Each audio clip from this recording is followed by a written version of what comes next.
Логика. Бүгінгі бірінші тақырып логиканың сандар тізбегі.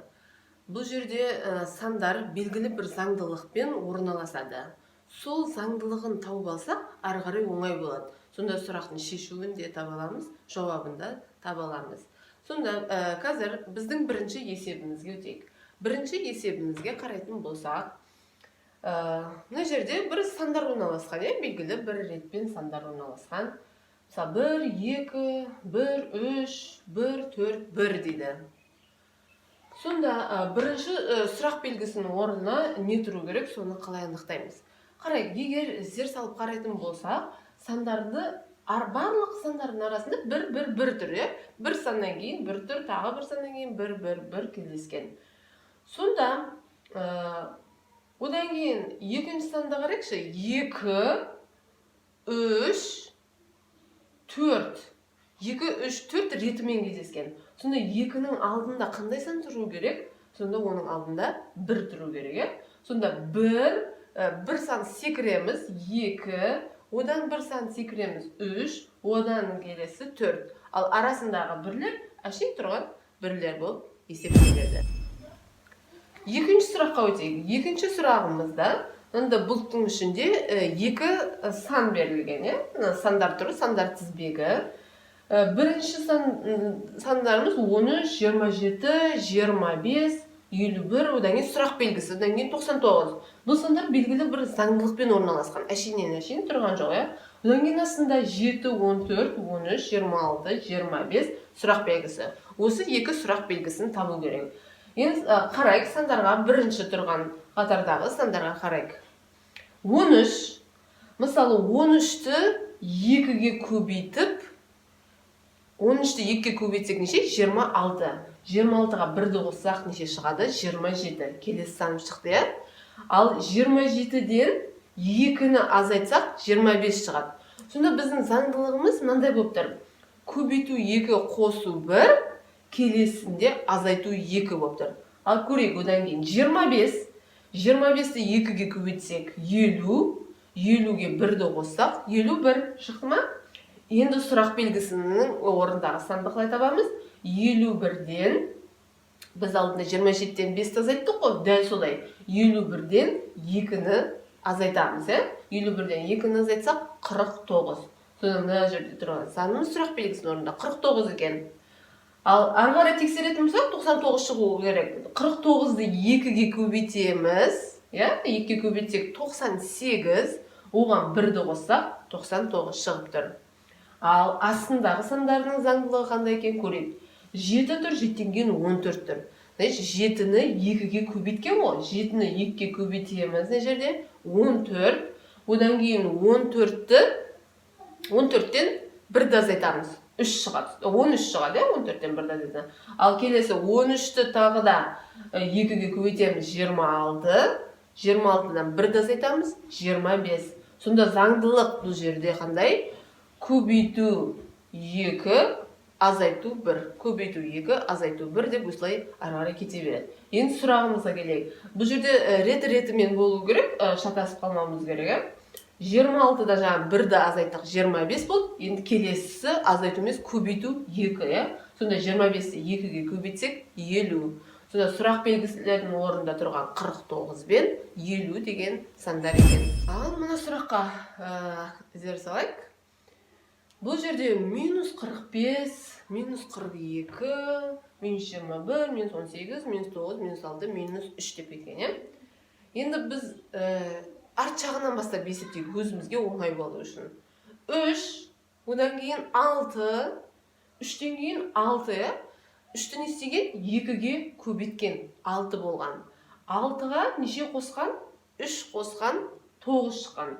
9-ды 2-ге көбейткен 18, 18-ге 3-ті қосса 21.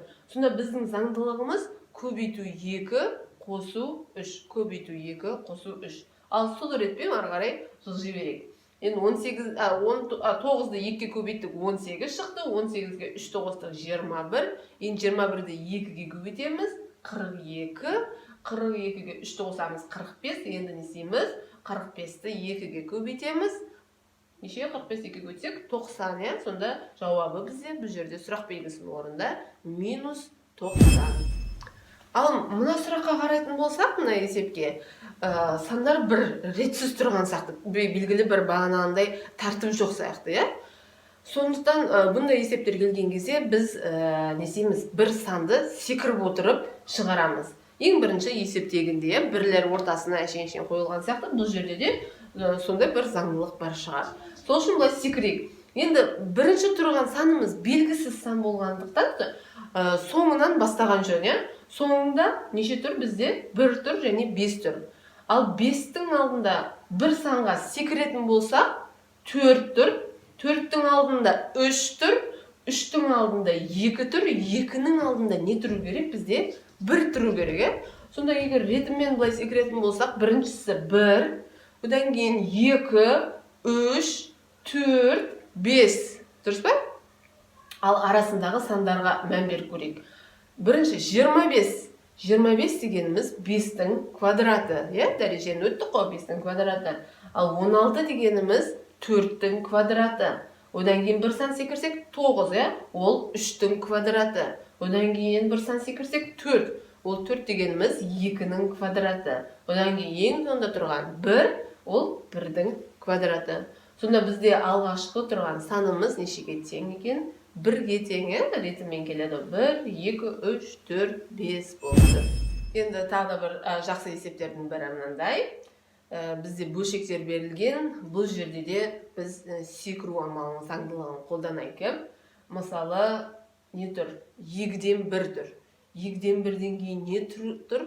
4-ден 1. 4-ден 1-ден кейін не болуы мүмкін бұл жерде? Менің ойымша 8-ден 1 болу керек. Өйткені тағы да бір неге секірген кезде бізде 16-дан 1 шығып тұр, көрдіңіздер ма? Не істеген? 2-ге бөле берген бұл жерде.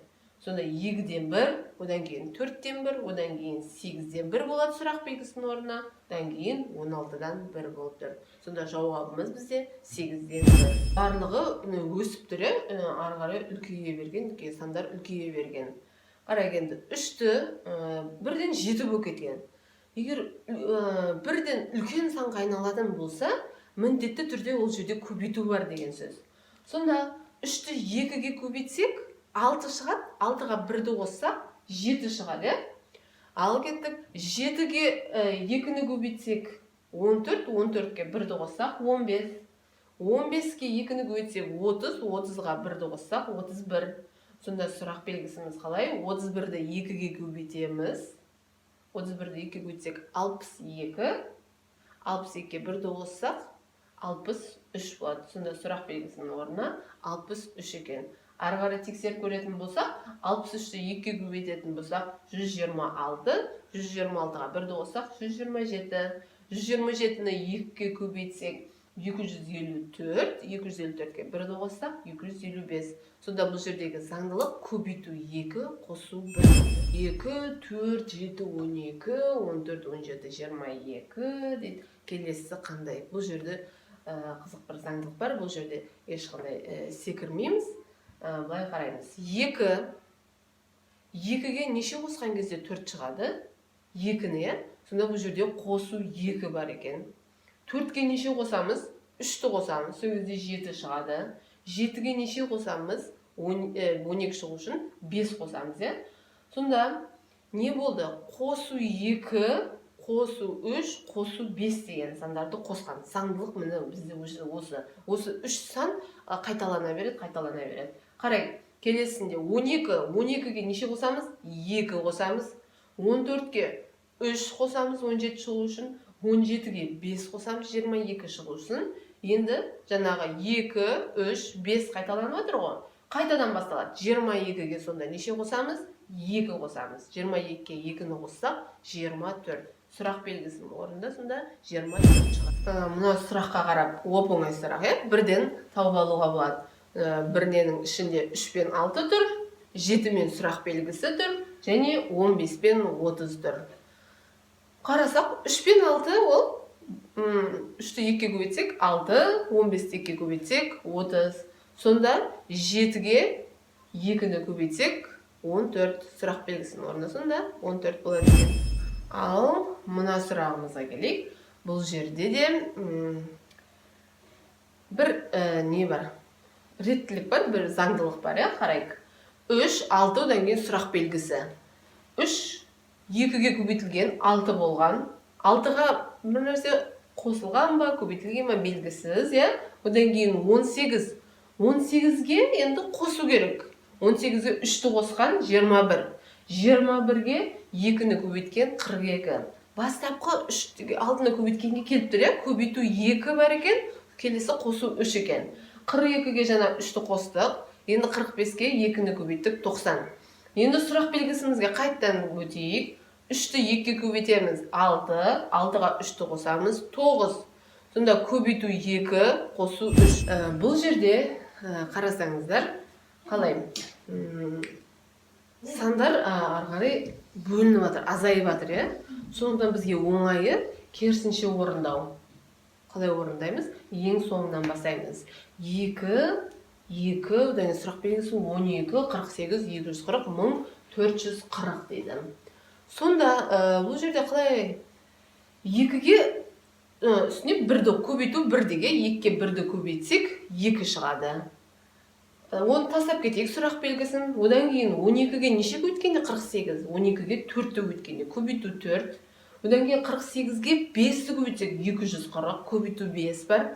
240-ға нешені 6-ны көбейтсек 1440. Сонда көбейту 1, одан кейін көбейту 4, көбейту 5, көбейту 6. Арада не қалып кетті? Көбейту 2 мен көбейту 3 қалып кетті. Сонда 2-ні 2-ге көбейтсек бізде 4 шығады, 4-ті 3-ге көбейтсек 12 шығып тұр.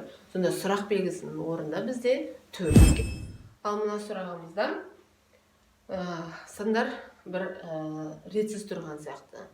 Сонда бұл жерде міндетті түрде қосу мен азайту аралас келеді бұл жерде. 8-ге 4 қосылған, 12 шыққан, 12-ден 2 азайтылған, 10 шыққан. 10-ға 6 қосыламыз, 16 шығады. 16-дан 2-ні азайтамыз, 14 шығады. Енді осы жердегі бір заңдылыққа назар аударайық. Қалай болды? Бірінші қосу 4 дедік, азайту 2 дедік. Одан кейін қосу 6 дедік. Бірінші қосу 4 кетті, одан кейін қосу 6 кетті, қарайтын болсам. Одан кейін азайту 2 тұрақты болып келіп жатыр. Келесі 4, 6, келесі жұпсамыз біздің қандай болады? 8 болады. Сонда 14-ке 8-ді қосамыз. 14-ке 8-ді қоссақ 22. Сұрақ белгісінің орнында 22 болсын. Сонда келесіміз біздің қалай болу керек? Азайту 2 болу керек. 22-ден 2-ні азайтсақ 20 шығып тұр ма? Шығып тұр екен. Сонда сұрақ белгісінің орнында бізде 22. Міне біздің келесі сандарымыз, сандар тізбегіміз мынандай.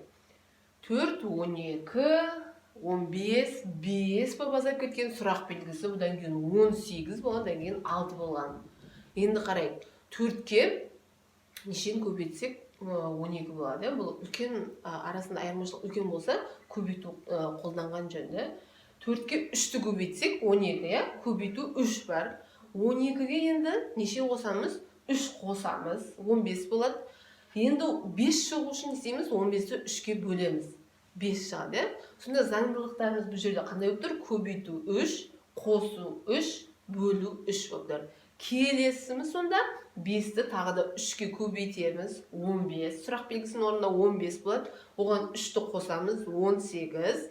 18-ті тағы да 3-ке бөлеміз, сонда 6. Біздің сұрақ белгісінің орнында 15 шығады екен.